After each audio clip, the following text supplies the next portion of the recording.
ಮತ್ತು ಇದರ ಜೊತೆಗೆ ವಿಶೇಷವಾಗಿ ಪಶ್ಚಿಮ ಬಂಗಾಳದಲ್ಲಿ ಇತ್ತೀಚೆಗೆ SIR ಮತ್ತು ಅಲ್ಲಿ ವೆರಿಫಿಕೇಷನ್ ಆದ ನಂತರ ಕರ್ನಾಟಕದಲ್ಲಿ ಎಲ್ಲಿ ಕಾಂಗ್ರೆಸ್ಸಿನ ಸರ್ಕಾರ ಇದೆ ಅಲ್ಲಿ ಬಾಂಗ್ಲಾದೇಶದ ಇಲ್ಲಿಗಲ್ ಇಮಿಗ್ರೆಂಟ್ಸು ಬಂದು ಈ ನುಸುಳುಕೋರರು ಬಂದು ವೋಟರ್ ಮಾಡಿಸುವಂಥ ಪ್ರಯತ್ನವನ್ನು ಮಾಡ್ತಾ ಇದ್ದಾರೆ.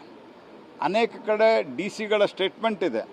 ಚುನಾವಣಾ ಆಯೋಗದ್ದು ಸುಪ್ರೀಂ ಕೋರ್ಟ್ನಲ್ಲಿ ಭಾಳ ಸುದೀರ್ಘವಾದಂಥ ವಾದ ವಿವಾದ ಆದ ನಂತರ ಚುನಾವಣಾ ಆಯೋಗ ಮಾಡಲಿಕ್ಕೆ ಅಧಿಕಾರ ಇದೆ ಅಂತ ಹೇಳಿದ ನಂತರ ನಿರ್ದೇಶನ ಕೊಟ್ಟಿರೋದೇನು 2002ರ ವೆರಿಫಿಕೇಷನ್ ಮಾಡ್ತಾ ಇರಬೇಕಾದ್ರೆ 2000 ಇದಕ್ಕೆ ಕಂಪೇರ್ ಮಾಡಬೇಕಾದ್ರೆ 2002ಕ್ಕೆ ಅದರಲ್ಲಿ ಇರುವಂಥ ಯಾವ ವೋಟರ್ ಲಿಸ್ಟ್ ಇದ್ದಾವೆ ಅದರ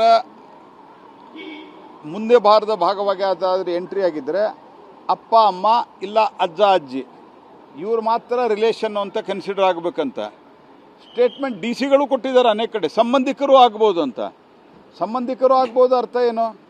ಉದಾಹರಣೆಗೆ 10 ಜನ ಒಂದೇ ಹೆಸರಿನವ್ರು ಇರ್ಬೋದು, ಒಂದೇ ಸರ್ನೇಮ್ದವ್ರು ಇರ್ಬೋದು, ಒಂದೇ ಇನಿಷಿಯಲ್ದಿರ್ಬೋದು, ಅದೆಲ್ಲ ಆಗತ್ತಾ?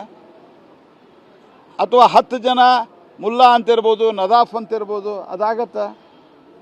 ಈ ರೀತಿಯಾಗಿ ಮೋಸದಿಂದ ಈ ಪ್ರಕ್ರಿಯೆಯನ್ನು ಮುಂದುವರಿಸಲಿಕ್ಕೆ ಕೊಡಬಾರ್ದು. ಇದು ದೇಶದ ಸುಭದ್ರತೆಯ ಪ್ರಶ್ನೆ ಕೂಡ. It is the question of the security. ನಮ್ಮ ದೇಶ ಅದಕ್ಕಾಗಿಯೇ ಬೇಕಂತಲೇ ಸನ್ಮಾನ್ಯ ಮುಖ್ಯಮಂತ್ರಿ ನಮ್ಮ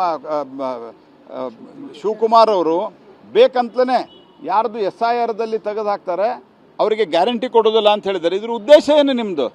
ಈ ಕಾಲದಲ್ಲಿ ಯಾಕೆ ಅನೌನ್ಸ್ಮೆಂಟ್ ಮಾಡಿದ್ದೀರಿ ನೀವು? ಇದರ ಉದ್ದೇಶ ಹೆದರಿಸಿ ಜನರನ್ನು ಹಿಂಡುಗಟ್ಟಲೆ ಕುರು ಹಿಂಡುಗತೆ ತೆಗೆದುಕೊಂಡು ಹೋಗಿ ಎನ್ಯುಮರೇಷನ್ ಮಾಡುವಂಥ ಒಂದು ಪ್ರಯತ್ನವನ್ನು ಅಕ್ರಮದಲ್ಲಿ ಇವರು ತೊಡಗಿದ್ದಾರೆ.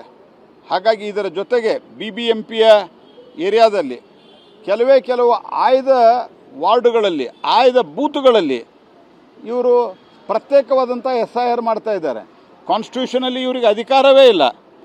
ಒಟ್ಟಾರೆ ಈ ಒಂದು ಸಂಪೂರ್ಣ ವ್ಯವಸ್ಥೆಯನ್ನು ಪ್ರೊಸೆಸ್ಸನ್ನು ಬುಡಮೇಲೆ ಮಾಡುವಂಥ ಒಂದು ಬಹುದೊಡ್ಡ ಷಡ್ಯಂತ್ರವನ್ನು DK ಶಿವಕುಮಾರ್ ಅವರು ಮತ್ತು ಕಾಂಗ್ರೆಸ್ ಪಾರ್ಟಿ ನಡೆಸಿದೆ. ನಾನು ನಿನ್ನೆನೂ ಹೇಳಿದ್ದೇನೆ, ಅದಕ್ಕೊಬ್ಬ ಮಹಾಪುರುಷರು ಕೇಳಿದ್ದಾರೆ ಮಂತ್ರಿಯರವರು, ಚುನಾವಣಾ ಆಯೋಗ ಕತ್ತೆ ಕಾಯ್ತಾ ಇದೆ ಅಂಥೇಳಿ. ಚುನಾವಣಾ ಆಯೋಗ ಕತ್ತೆ ಕಾಯ್ತಾ ಇಲ್ಲ, ಕತ್ತೆ ಕಾಯಲಿಕ್ಕಿರಲಾರ್ದ ಯೋಗ್ಯತೆ ಇರಲಾರ್ದಂಥ ಸರ್ಕಾರ ಮತ್ತು ಕಾಂಗ್ರೆಸ್ ಪಾರ್ಟಿ ಇದನ್ನು ಬುಡಮೇಲೆ ಮಾಡುವಂಥ ಷಡ್ಯಂತ್ರವನ್ನು ಮಾಡ್ತಾ ಇದೆ. ನಾವು ಎಲ್ಲ ವಿವರಗಳನ್ನು ನಾನು, ಕುಮಾರಸ್ವಾಮಿಯವರು ಮತ್ತು ಚಲವಾದಿ ನಾರಾಯಣ ಸ್ವಾಮಿಯವರು, ಶೋಭಾ ಅವರು, ಕಾರಜೋಳ ಅವರು ಎಲ್ಲರೂ ಸಂಪೂರ್ಣವಾದ ವಿವರವನ್ನು ಕೊಟ್ಟಿದ್ದೇವೆ. ಎಲ್ಲರೂ ಎಕ್ಸ್ಪ್ಲೇನ್ ಮಾಡಿದ್ದಾರೆ. ಒಂದು ಸಂಗತಿ, ಅವರು ಭಾಳ ಸಮಾಧಾನವಾಗಿ ಎಲ್ಲವೂ ಕೇಳ್ಕೊಂಡಿದ್ದಾರೆ, ನಮಗೆ ಭರವಸೆ ಕೊಟ್ಟಿದ್ದಾರೆ ಇದರ ಮೇಲೆ ಆ್ಯಕ್ಷನ್ ನಾನು ಮಾಡ್ತೀನಿ ಅಂತ, ಮತ್ತು ರೀಎನ್ಯುಮರೇಷನ್ ಮಾಡಬೇಕು ಅನ್ನುವಂಥ ಸ್ಪಷ್ಟ ಆಗ್ರಹವನ್ನು ನಾವು ಮಾಡಿದ್ದೇವೆ.